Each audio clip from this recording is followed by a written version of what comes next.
Hello, everyone, and welcome to the Sports Sit Down for our post draft show. 2 days are in the books. Day one was very eventful. Round one was full of surprises and twists and turns. Day two was a little more standard. Not a lot of surprising picks, but a lot of trades and a lot of movement. And 2 days are in the books. We want to talk about them and break them down, talk a little bit winners, losers, but also who's the most intriguing. So we'll start out with that, Nate. Who's the most intriguing team? Who excites you the most after the first 2 days of the NFL draft? If you're a Washington football team fan, I think you should be very excited after the first day, 2 days of the draft. You grabbed Jamin Davis at the beginning of with your first round pick. And I know a lot of fans are thinking, okay, who's this guy? We obviously reached up for him. But if you guys been watching our mock drafts, you know I am super high on Jamin Davis. I really like him. I see him as probably the best linebacker in the draft, better than Parsons, better than Owusu-Koramoah.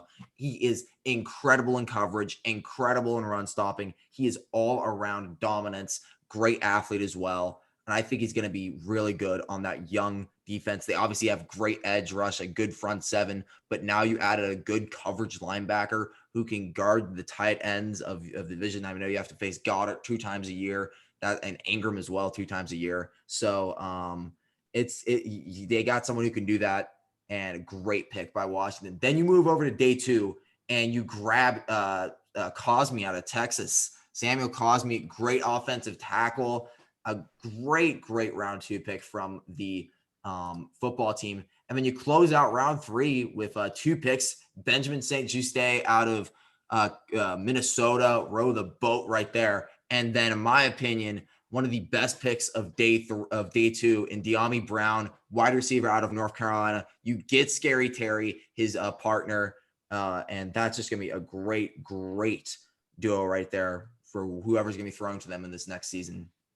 Yeah, I'm, of course, a big fan of Sam Cosmi, hook 'em, baby. I would have liked him to see him go to the Cowboys. Instead, he goes to a in-division rival, the Washington football team, but I'm just happy to see him in the league. Hopefully you get to see him block whatever edge pressure the Cowboys are going to bring. So, or lack of edge pressure. And lack of that's what I'm hinting at there, Kieran.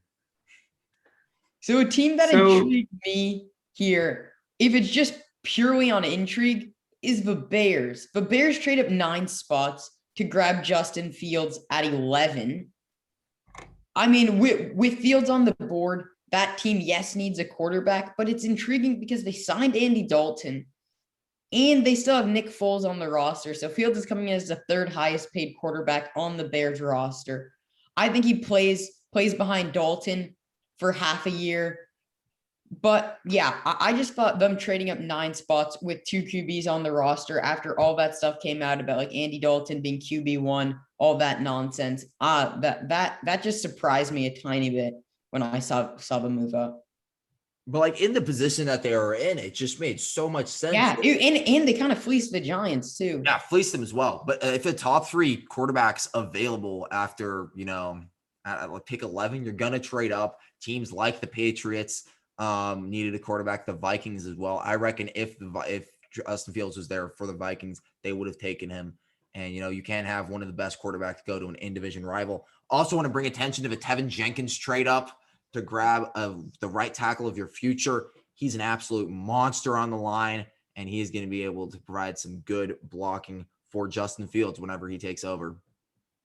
Yeah, and I thought both trade-ups the compensation wasn't great that the other 2 teams were receiving. I mean, for Tevin Jenkins especially, you moved up, I think it was like 15, 16 spots. All you had to do was give up a 3rd in a lower round pick.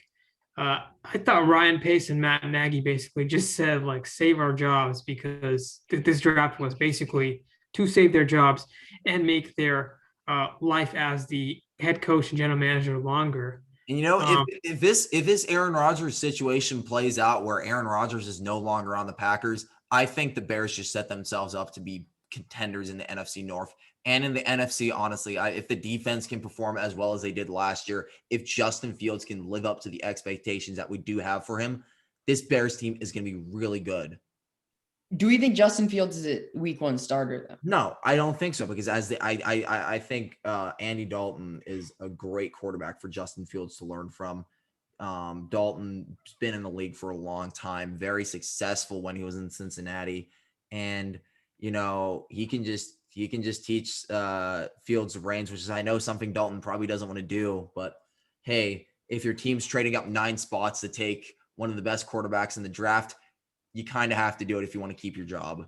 So, the best thing, I wasn't sure about the Bears until today, though. Like, I'll emphasize that Tevin Jenkins trade up was bold. I think was a reaffirming statement that A, we're building for the future, but B, also we believe in Andy Dalton as our starter, because Andy Dalton's not a mobile quarterback, so you're going to need some protection for him. And the Bears' offensive line is not that great. But at the same time, now you have 2 building blocks, 2 future. I mean, Tevin Jenkins should have been a first-round pick, 2 first-round picks who the Chicago Bears had no business being in position to take. To have both of them on the roster. And you're right, if the Aaron Rodgers thing really blows up, Chicago, I mean, they have Allen Robinson, they have Darnell Mooney, Cole Kmet, second-round pick last year. Defense has always been good. Khalil Mack, Eddie Jackson. This is kind of a scary team, but it's a big if Justin Fields can be the quarterback that we thought he was going to be. I want to stay on the Packers here because, they had a very interesting day one taking Eric Stokes.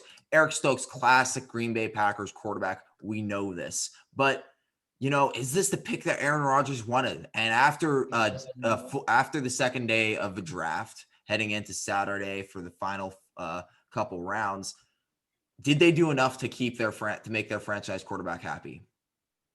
Kieran. No. I mean, okay.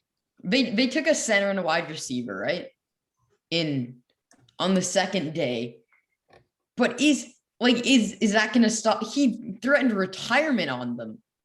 Is a 3rd-round wide receiver and a center going to do that? I would say it is not. And this is a center to replace Corey Winsley, who left in free agency, right? Yeah. So he's getting a downgraded offensive line and a 3rd-round receiver. But to be fair, Josh Myers isn't a bad center. It's just not the center I would have taken. I was a little shocked when they took a center and they didn't call out Creed Humphrey. I think I'm going to be on the – I think some Packers fans are probably with me with this. I think they hit a home run all 3 rounds. They did not mess up whatsoever all 3 rounds, and I feel very comfortable saying that. Listen, Eric Stokes may not be the home run pick, but if you look historically, first-round receivers don't pan out very often. It's a very small chance that they do. And to me, the way the quarterback is better. And the way offensive line was panning out, like you saw a lot of players dropping. I reckon Green Bay felt comfortable waiting for one to fall to them in the second round because it was most likely going to happen. And they obviously got their guy in Josh Myers out of Ohio State. And you also grabbed a great corner. I'd say one of the top 5 corner in the draft. And also a great receiver, a steal in Amari Rodgers, Clemson receiver.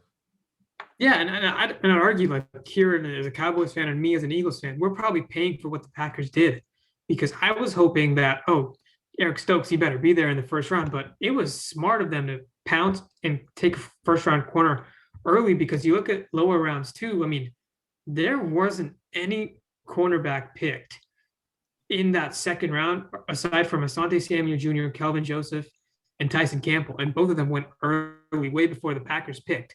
And they had to hold that spot. And Kevin King, we all saw him get roasted and toasted by that Buccaneers wide receiver group. So I think this was a great job by the Packers. And Amari Rodgers was my favorite wide receiver, one of my favorite wide receivers in the mid-round. Strong with the ball, great route running. He complemented Devontae Adams really well. I think Aaron Rodgers will want to stay around I think this will make him at least think again about leaving. I know he may not love the front office, but the front office did their job. Mm-hmm. And whether it's Jordan Love or Aaron Rodgers starting next year at the quarterback for the Green Bay Packers, I can say with confidence they helped their quarterback position today. I don't know who it's going to be, but if it's Jordan Love or Aaron Rodgers, they helped either one of them today with these two moves and yesterday with Eric Stokes. People are saying Rodgers did what he did for leverage into who they're drafting, right? So he I obviously think that didn't want sounds. Stokes. I think that sounds believable, though. I wouldn't be surprised if he wanted Stokes after seeing how Kevin King basically cost him a conference championship game appearance. You know, And I honestly think if remember because they traded up for Amari Rogers, so I don't think if that Rogers threat was there, they were gonna budge any for a receiver. I think they had to really trade up to make sure that they like, okay, you know what, Aaron, we're giving up, and they overpaid, Mhm. completely overpaid It for Amari felt like Rogers. I think that was around when we were like on a call together, and I just felt like a panic from the Packers. It felt like Right. the Packers were kind of panic, but like now looking back on it, they kind of had to keep Aaron Rodgers happy. So after these two day two, just quick yes or no question: is Aaron Rodgers the starting day quarterback for the Green Bay Packers? It's such a tough question. I'm saying yes. I'm going to be bold and I'm going to say yes. I think Aaron Rodgers is going to stick it out another year. I think as you said, Sinead, it's been an absolute home run for the Packers, and I think he's going to be excited to play with Amari Rodgers. He adds a lot to that receiving core. I'm gonna say yes to for now, but because there's no place for him to go besides the Yeah. Broncos. Yeah, that's that's what I was about to say. I mean, like he said he's gonna retire, and I think it's the Packers or he retire. Like, is he gonna go to the Broncos? No. Texans? No. For the reason that there's nowhere to go, I say he stays on the Packers. He starts week 1. From one problem with a quarterback to another, let's move over to the Houston Texans. Round 3 and their only pick of the day in the draft so far. They take Davis Mills, quarterback out of Stanford. First of all, great pick. I felt like Davis Mills was a clear QB6. He was incredible in the COVID season at Stanford and looked really good at his pro day. 4.58 speed, really underrated as a mobile quarterback, and he can just get it done in the pocket as well. But this is the first clear sign that the Texans have said we are moving on, that we might have to move on from Deshaun Watson. And are we seeing Davis Mills as a day 1 starter for the Texans and as a round 3 pick for quarterback? I'm gonna say no. I'm gonna say maybe he's a week 3 starter. But I think Tyrod Taylor gets the week 1 nod as the veteran quarterback on that roster. I think it's not going to be Deshaun Watson. That's pretty much agreed upon. But I don't think Davis Mills goes from 2nd round draft pick to week 1 starter. I think he'll start a significant portions of the game this season, but not week 1. You know, I love that you brought up Tyrod Taylor because I think people forget that he signed a 1-year, $12 million deal with the Houston Texans. Huge amount of money he signed as a backup at that time because there was a guarantee that Deshaun Watson was coming back. And the other thing you mentioned, now that you said Tyrod Taylor, you hit it right in the ballpark. And I love the number week 3 because the one thing about Tyrod Taylor is he doesn't stay healthy, whether it's a puncture a lung. Yeah. So I love that number you threw out. Week 3 is probably like the perfect number. Another interesting thing to note, though, is Tyrod Taylor has been part of some quarterback rooms for young quarterbacks. It's been very helpful. Baker Mayfield, Justin Herbert, and now he goes to get to work with Davis Mills. And honestly, arguably out of all 3 of them, just as a prospect, Davis Mills was the most talented. I get Baker. That's where I disagree. Justin Herbert, Baker Mayfield. I think no, I understand that, but just I mean, like as a pure if we're just looking out of them coming in as I wish I could have phrased it a little better in my head, but Davis Mills was the number 1 ranked quarterback ahead of Tua, ahead of Jake Fromm for a reason. He is a goon. He has a great arm, one of the best spirals I have ever seen from a quarterback out of college. It is a beautiful throwing motion. Is he a fast runner? Just out of curiosity, is he 4.58 40-yard dash? 4.58 40-yard dash. Oh wow, interesting. Underrated speed. I'm telling you, Stanford quarterbacks an underrated speed. You started off with Andrew Luck, and now you're getting it with Davis Mills. So yeah, very interesting pick from the Texans. And then also the Buccaneers, they grabbed their potential Tom Brady. Once Tom Brady retires, their guy. What are we thinking about Kyle Trask in that Bruce Arians system? This is one of the rare moments where I have like no comment on it because I have no idea what to make of it. If it makes sense, it makes sense. I mean, it felt like a little bit of a reach, but it is what it is. It's like it's whatever. I don't think it's really gonna matter. I feel. Yeah, I would agree with Sine. I don't have a lot of thoughts on Kyle Trask to the Buccaneers. You keep him in Florida, which I think is interesting. He's, I guess, a system fit with Bruce Arians, which is why you take him. I didn't see a lot of glaring holes to fill on that team. They brought back the entire Super Bowl roster. I'm not opposed to the pick, but I'm with Sine. I don't really have a all right. Well, with that, let's just move on to some of our teams. I want to start off with the Philadelphia Eagles because there was a video that surfaced of just pure anarchy, I would call it, in the draft room. Disarray, chaos. Not a good look for the Eagles, Sine. I think we would have to say. I mean, it wasn't really like chaos. I mean, like it wasn't like they were like scrambling to just make a pick or anything. I'm not like that, but it was just hard to watch if you're an Eagles fan to see guys walk out of the room after making a pick. And I don't think they were happy. That's what I can say. I think that this has been a season of, chaos, off season of chaos, I should say, for the Eagles. For most teams, this would be like a really bad thing. I think a lot of Eagles fans are just like, we knew this was coming. I mean, they did not have a good day today whatsoever. I think if you're saying they had a good day today, you are lying to yourselves. And we saw shades of old Howie, right? And the problem with Howie Roseman is that as a manager, he overvalues certain positions. He overvalues the quarterback position. He overvalues the defensive line position and quarterback too, right? Like yesterday we were on the call when he traded up to go get Devontae Smith. I was like, oh my God, it's going to be Fields. It's going to be Fields because with him, you never know. And today they drafted Landon Dickerson at the 5th pick in the 2nd round. I mean, who's coming off of torn ACL. He's a good center. He's a center. You draft centers in 3rd round, 4th round, 5th round. Like, it's not and this is the video right here, right? I mean, just look at this.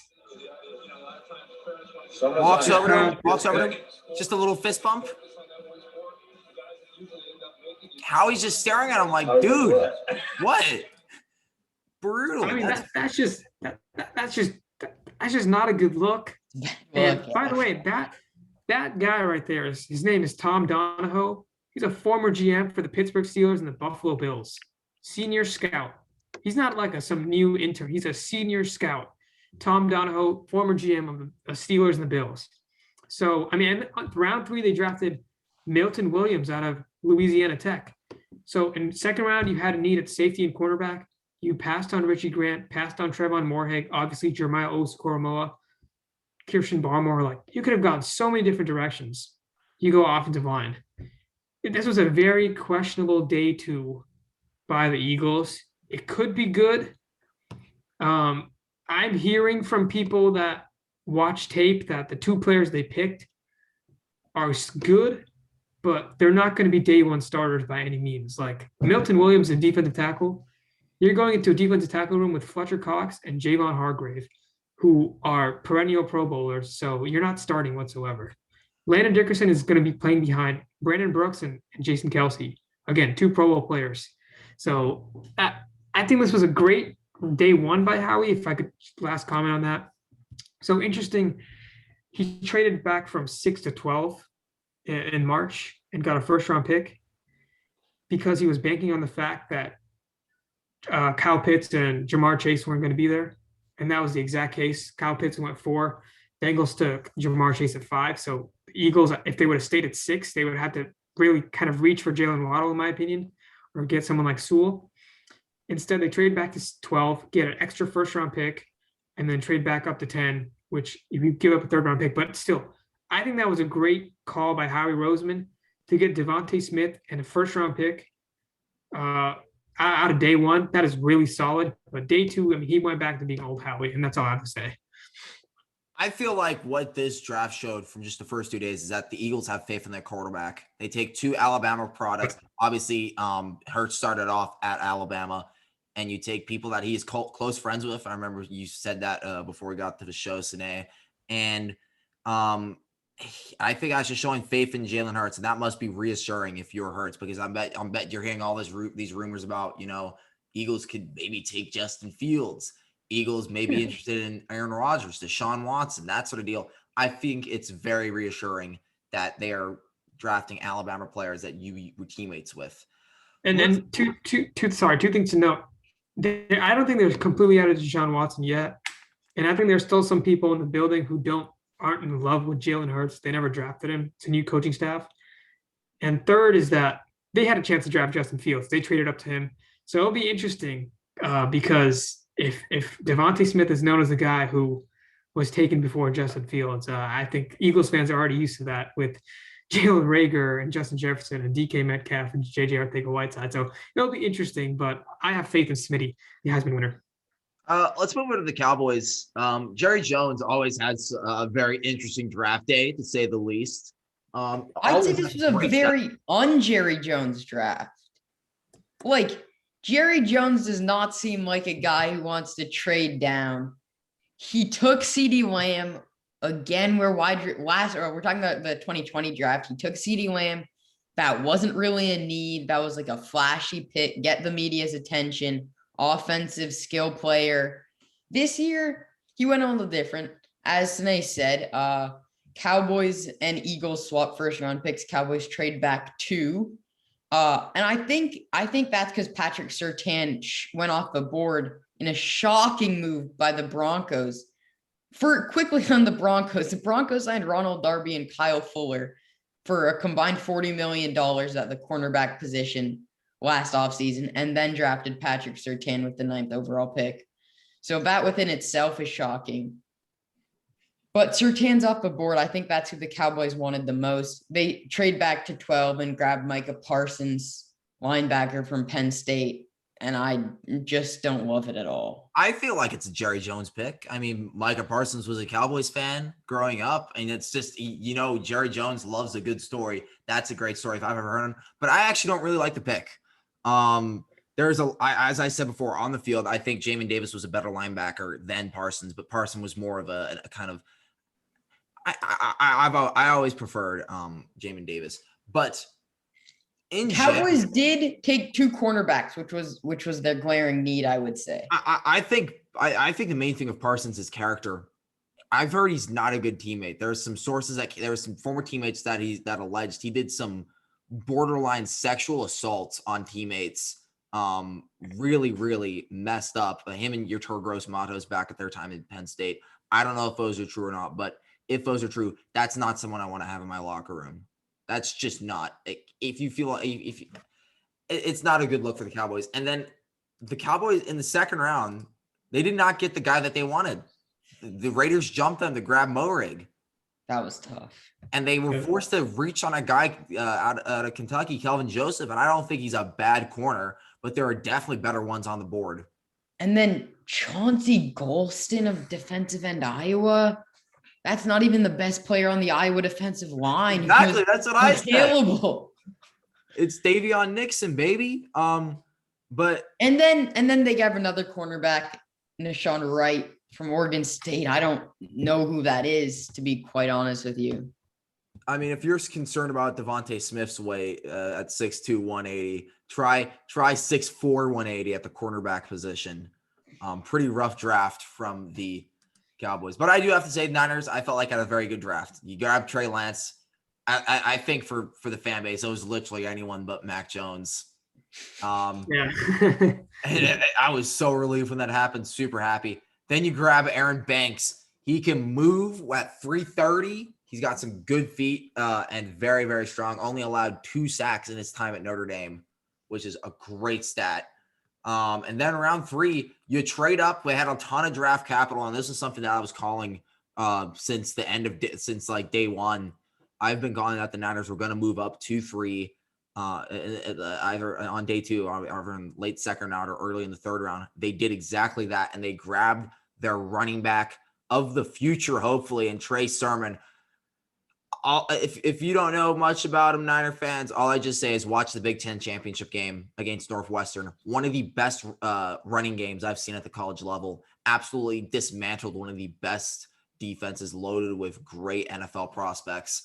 And then they took a flyer on it. They took corner. I think Ifeatu Melifonwu was their guy, but Detroit grabbed him 1 pick before they could. So unfortunate. But Ambry Thomas was one of the better corners available there.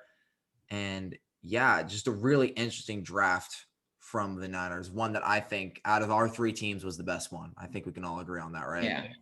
Yeah, I think that the Niner fans can go to sleep knowing that you kicked it out of you hit a home run for the first 3 rounds, and you did it in a way that I think helps the future, but also helps now, which is so hard to do, right? We talked about the Eagles. They're thinking about only the future. Okay, we'll go draft defensive linemen who will play in 2 years. We'll draft an offensive lineman who will start in a year. The Niners said, you know what? We have Trey Lance. We'll work on him. But also, second round, let's get a guard that helps us right now. Trey Sermon and Ambry Thomas. And you are right. I do have a good inkling that Ifeatu Melifonwu was their number 1 corner on the board at the time, and Detroit jumped him and took him. They really, really liked him. And if they would have gotten that, I think the Niners would be ecstatic right now. But to me, the Niners had a top 5 draft out of all teams, maybe even top 3, I think. They did a phenomenal job. Yeah, let finally just a couple things I want to talk about just quickly. Miami, I know you wanted to talk about them, Sine. What are your thoughts on this Miami draft? Yeah, I don't get it. I don't. Again, Miami fans will not like when I say this, but I was never a Tua believer.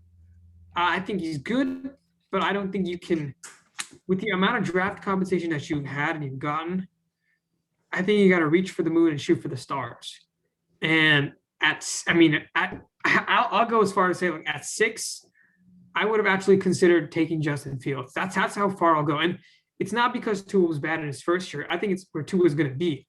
I think Tua as a player has, you need to surround him with weapons all the time, which they can do. And I'm not sure they did the right thing. Day 1, Jalen Waddle, to me at 6, people are going to look, again, I mentioned it before with the Eagles. They traded up, they gave a first-round pick to get Jalen Waddle. People are not going to look at it from that view. That's the way you look at it. They moved from 12 to 6 and a first-round pick. So it was essentially Jalen Waddle for Devontae Smith and a first-round pick, right? Like, that's the trade. That was the full trade between the Eagles and Dolphins. Javon Holland at 4. They really wanted a running back in the second round. Javonte Williams, Denver Broncos jumped them, got ahead of them. Javon Holland over Richie Grant and over Trevon Moehrig. Liam Eichenberg, 33-inch hands. We talked about this a little bit with Penei Sewell. He's got small hands. He's not the prototypical left tackle you want to have. We'll see how that works out. And then the 18th pick, Jalen Phillips. He's medicals is a question mark. Concussions, had to retire, take time off from football. They have a lot of picks, but I'm not so sure they've done the right things to help Tua. How are we talking about Miami's draft without bringing up the worst pick of them all, in my opinion? Hunter Long, tight end out of Boston College in round 3. You have Mike Gesicki, one of the most promising tight ends in the NFL, had a great year last year. And if you can keep on getting that out of your tight end, you're going to be competing, But you go out and grab a second tight end, Hunter Long. That made 0 sense to me. The one pick I really liked from this was Javon Holland. I think Miami sees him as a cornerback, and I guess it's a crowded corner secondary right now. But I think there's a spot for someone like Javon Holland. Okay, yeah, you mentioned cornerback. That's the way I see him too, right? But Byron Jones, Xavier Howard, Noah Igbenogany, first-round picks, two, like they're paying him massive money, pick, right? And if you see him as a safety, then I guess it is fair. Why not take Morik? I thought he was a little better than Richie Grant personally, but why over Morik? I think Morik was a first round talent. And Javon Morik Allen, I was had, looking at for the Niners. I would have loved them to see him in San Francisco.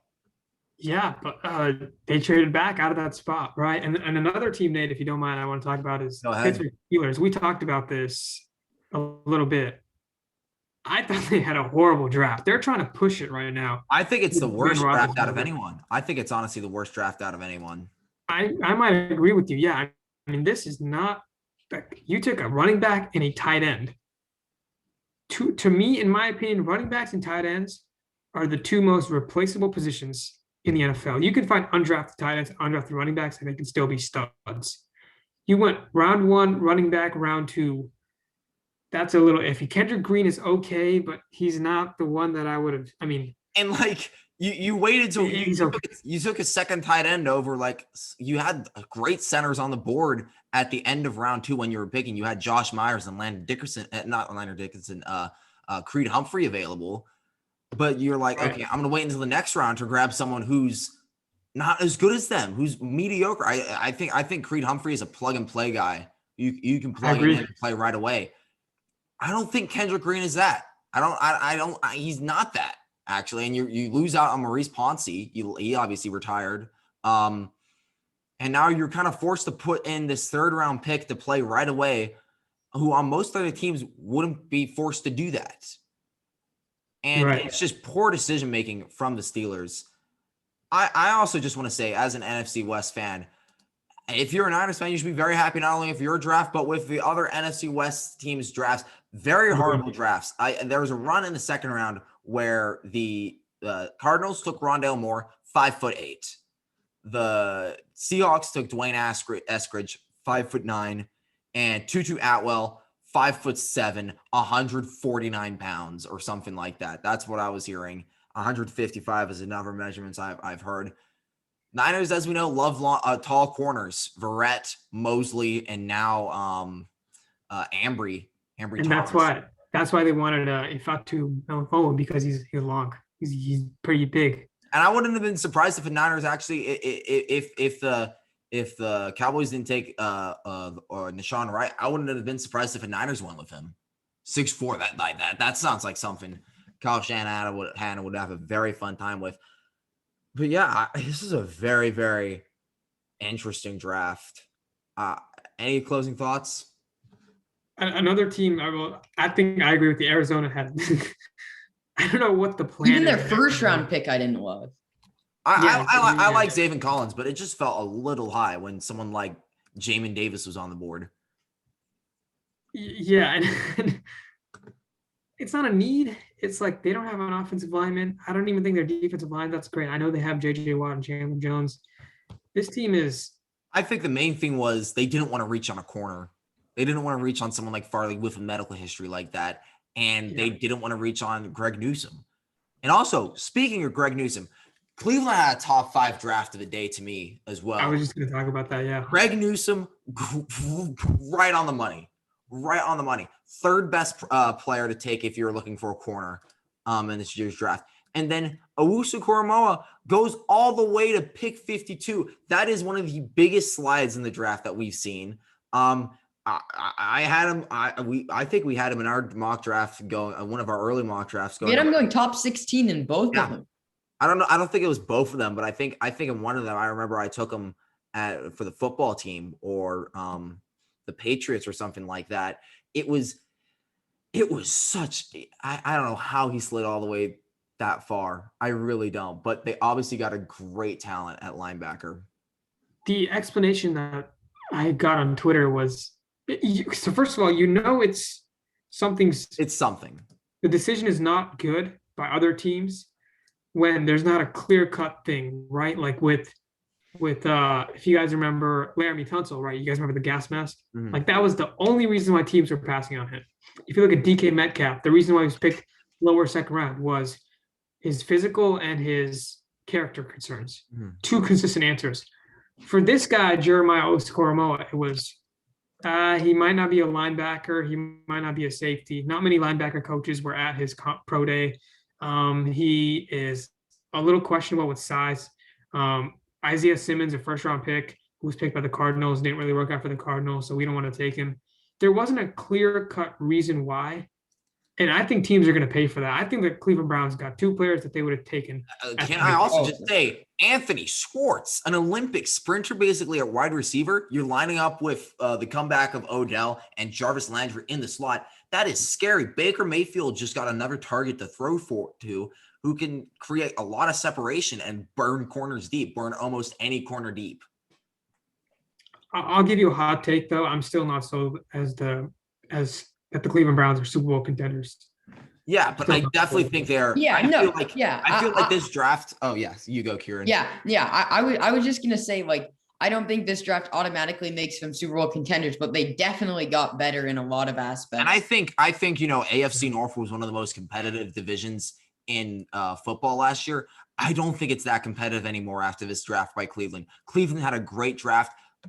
Baltimore had some questionable picks, not going with Tevin Jenkins at the end of the first round. Really interesting to me. And then going with Bateman, who I like, but obviously has a lot of issues with drops. And Owe, huge boomer bust potential.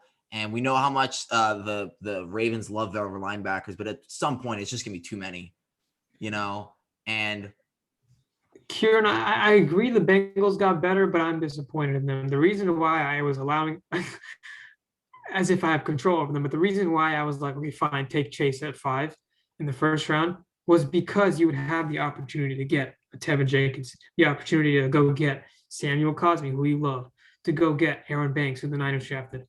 They didn't get any one of them, and they went with the curveball. A developmental player. Developmental. Very developmental, and I mean Dylan Radin's also a good player. I think you could. I think even though Radins is coming from FCS competition, I say he's more NFL ready than Carmen. I agree with you. I was not very happy. I mean, round 3 was really good for them. They got Joseph Asai, which is a great pick. Mm-hmm. But another Longhorn for you there, Kieran.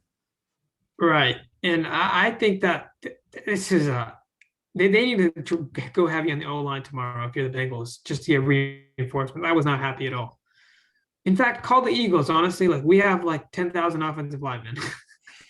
One other team I want to shout out real quick before we close out the show is the Chargers. I thought they had a great draft. They got Rashawn Slater after moving back, after staying put.